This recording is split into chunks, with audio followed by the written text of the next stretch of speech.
Hello guys, இன்றைக்கி நம்ம என்ன பார்க்க போகிறோம்னா தமிழ்நாடு டாக்டர் அம்பேத்கர் லா யூனிவர்சிட்டியோட யூஜி அட்மிஷன் அப்ளிகேஷன் ப்ராசஸ் பற்றி பார்க்க போகிறோம். இங்கே பார்த்தீங்கன்னா ஸ்கூல் ஆஃப் எக்ஸலண்ட், அப்புறம் பார்த்தீங்கன்னா அஃபிலியேட்டட் காலேஜஸ் அப்படின்னு ரெண்டு இதுவாக பிரிச்சிருக்காங்க.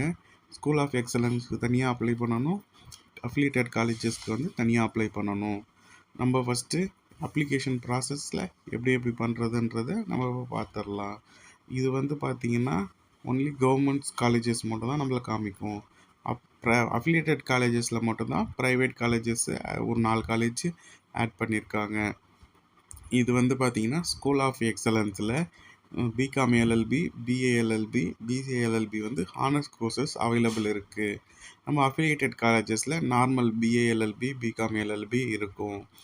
இது நம்ம எந்த கோர்ஸ் வேணுமோ அதை நம்ம அப்ளை பண்ணிக்கலாம். இதுக்கு வந்து மினிமம் எலிஜிபிள் வந்து பார்த்திங்கன்னா 55% வந்து நம்ம மார்க் 12th எடுத்துருக்கணும். இது பார்த்திங்கன்னா ரெஜிஸ்ட்ரேஷன் ஃபார்ம் ஃபஸ்ட்டு நம்ம ரெஜிஸ்டர் பண்ணணும். அதில் வந்து name, mobile number, date of birth, email ID கொடுத்து வெரிஃபை பண்ணி ஓடிபி வச்சு வெரிஃபை கேட்கும். வெரிஃபை பண்ணி ரெஜிஸ்டர் பண்ணிக்கணும். அதுக்கப்புறம் லாகின் பண்ணணும். லாகின் பண்ணதுக்கப்புறம் பார்த்திங்கன்னா நம்மளோட அட்ரஸ்ஸு, கம்யூனிட்டி, நம்மளோட மற்ற details, 10th details, medium of instruction, இது எல்லாமே நம்மளை கேட்கும். இது எல்லாமே நம்ம ஃபில் பண்ணணும். அதுக்கப்புறம் பார்த்திங்கன்னா நம்மளோட சிட்டி, டிஸ்ட்ரிக்கு இதெல்லாம் கேட்கும். அதெல்லாம் நம்ம கரெக்டாக ஃபில் பண்ணிக்கணும். இது இந்த அப்ளிகேஷன்லாம் ஒன்ஸ் ஃபில் பண்ணிவிட்டு எடிட் பண்ண முடியாது கைஸ், அதனால் கரெக்டாக பண்ணிக்கோங்க. அதுக்கு அடுத்த ஸ்டெப் பார்த்திங்கன்னா ஸ்கூல் இன்ஃபர்மேஷன்ஸ், நம்ம எம்இஸ் நம்பரு, அப்புறம் நம்ம 6th 12th வரைக்கும் எந்த ஸ்கூலில் படித்தோன்றது போடணும்.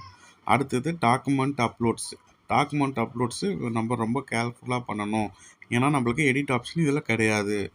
இது வந்து பார்த்திங்கன்னா ஃபஸ்ட்டு ஃபோட்டோ, சிக்னேச்சர், அதுக்கப்புறம் பேரண்ட் சிக்னேச்சர் கேட்கும்.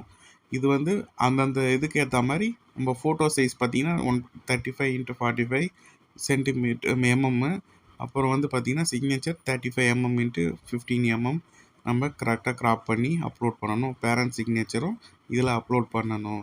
அடுத்து பார்த்திங்கன்னா 10th mark sheet, 12th mark sheet, community, TC, இது எல்லாமே நமக்கு அப்லோட் செக்ஷனில் கேட்கும். கரெக்டாக அது கேட்குற சைஸில் நம்ம ஸ்கேன் பண்ணி தெளிவாக அப்லோட் பண்ணணும். ஆஃப்டர் நம்ம கம்ப்ளீட் பண்ணதுக்கப்புறம் பேமெண்ட் செக்ஷன் போகும். பேமெண்ட் செக்ஷன் நம்ம ஒன்ஸ் பேமெண்ட் பண்ணிட்டோம்னா எடிட் பண்ண முடியாது கைஸ், கரெக்டாக பண்ணுங்கள். ஆஃப்டர் பேமெண்ட் சக்ஸஸ்ஃபுல்லாக கம்ப்ளீட் பண்ணதுக்கப்புறம் நம்ம அப்ளிகேஷன் டவுன்லோட் ஆப்ஷனு, நம்ம அப்ளிகேஷன் டவுன்லோட் பண்ணி வச்சுக்கணும் ஃபார் த ஃப்யூச்சர் ரெஃபரன்ஸ்.